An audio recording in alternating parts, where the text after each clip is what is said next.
Entrega aí, dona Silvana. Opa, patrão. Opa, caba. Eu trabalho pro Correio lá e sou mototáxi também, sabe? Aí eu vou fazer uma entrega aí pra dona Silvana. Isso é o quê?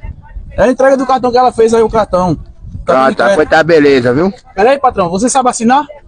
Não, eu sou marido dela. É marido dela, é? É. Depois eu vou precisar de uma foto sua e de uma foto do cartão. Pode tirar aí.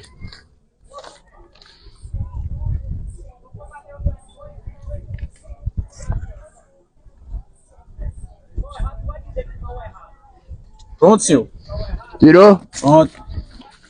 Valeu, pai. Valeu. Tá em boas mãos, viu? Tô vendo.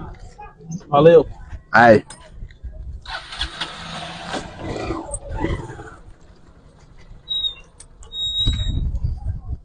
Menino.